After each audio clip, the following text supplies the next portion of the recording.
They call the Daytona 500 the place where legends are born. But heading into 2026, it's starting to look like it's also where NASCAR's tendency to micromanage gets put on full display. Just days before qualifying, NASCAR quietly introduced a new rule that has fans outraged. And the controversy isn't about safety. It isn't about competition. It's about Joey Logano's hand. Here's the situation. The 2026 Daytona 500 is almost here. Qualifying takes place Wednesday night. The duels follow on Thursday. Teams are locking in their final preparations when NASCAR suddenly announces a rule change no one expected. Fox Sports insider Bob Pockrass reported that NASCAR has officially banned drivers from using their hands to manipulate airflow during qualifying runs. In simple terms, drivers can no longer stick their hand out the window during a qualifying lap. The rule states that once a car leaves pit road for a qualifying attempt, the driver's hands cannot be used in any way to redirect air. That includes touching the window net, blocking air from entering the cockpit, or deflecting air from the window opening. Straightforward language. Huge reaction. For years, drivers at superspeedways like Daytona, Talladega, and Atlanta have placed their hands against the window net to adjust airflow. By pushing their gloved hand into the netting, they reduce drag inside the cockpit. Less drag means slightly more speed. The gain might only be 1/100th of a second, but in qualifying, where pole position can be decided by thousandths, that tiny edge matters. Now it's completely prohibited. If a driver is caught redirecting air with their hand, their qualifying time will be thrown out.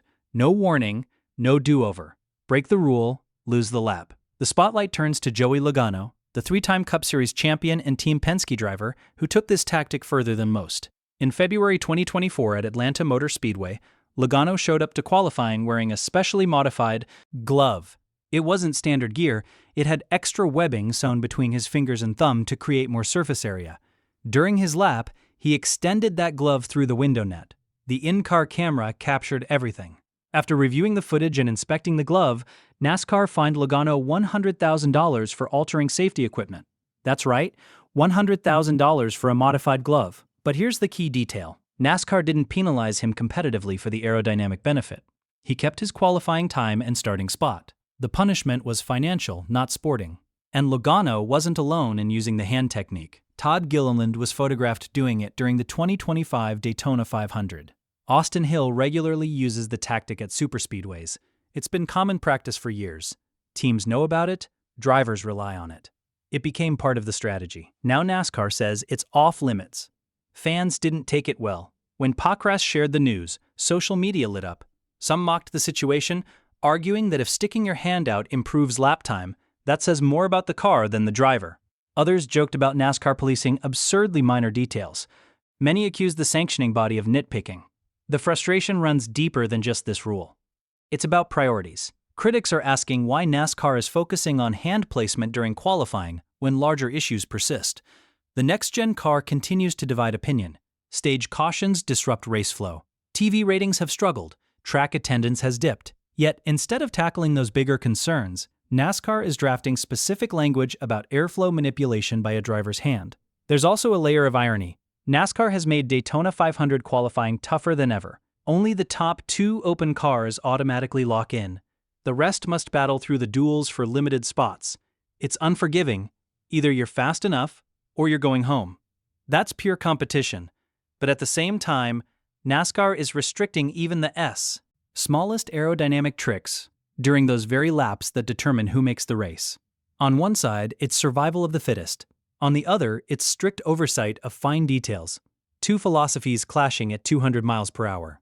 This follows controversy from the clash at Bowman Gray, where NASCAR mandated wet weather tires and later required a fuel stop that reshaped strategy. Critics, including Jeff Gluck on the Teardown podcast, argued that NASCAR stepped in too much instead of letting teams deal with the consequences of their own decisions. Crew chief James Small was also vocal about teams being bailed out after fuel gambles failed. The pattern, according to critics, is clear. NASCAR promotes intensity and unpredictability, but when situations get chaotic, it intervenes, controlling tire choices, fuel strategy, and now even hand placement during qualifying. Supporters of the new rule argue that if a tactic offers even a slight advantage, it should be regulated. When fractions of a second matter, every edge counts. Others argue the gain is minimal and hardly worth rewriting the rulebook or risking disqualifications over a moment of habit.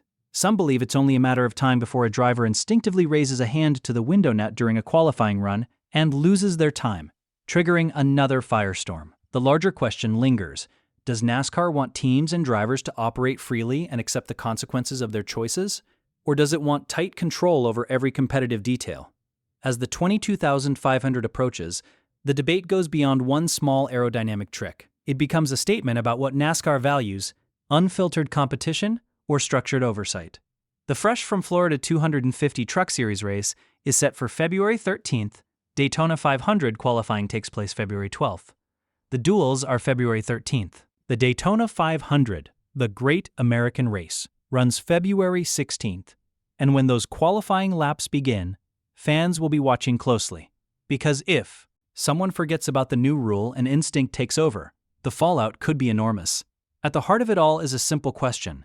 Should drivers be allowed to use every possible edge within reason, or should NASCAR dictate even the smallest movements? When the stakes are highest at Daytona, which approach truly defines the sport? Pure competition or total control? What makes this even more fascinating is how this tiny adjustment, literally the placement of a driver's hand, has exposed a much larger philosophical divide within the sport. Think about what superspeedway qualifying actually is. It's one car, alone on the track, engine screaming at full throttle, trimmed out for maximum speed, dancing on the edge of stability. There's no drafting help, no teammate pushing you, no strategy call to save you. It's just raw speed and razor-thin margins. Teams spend weeks obsessing over body tolerances, ride heights, tape, engine mapping,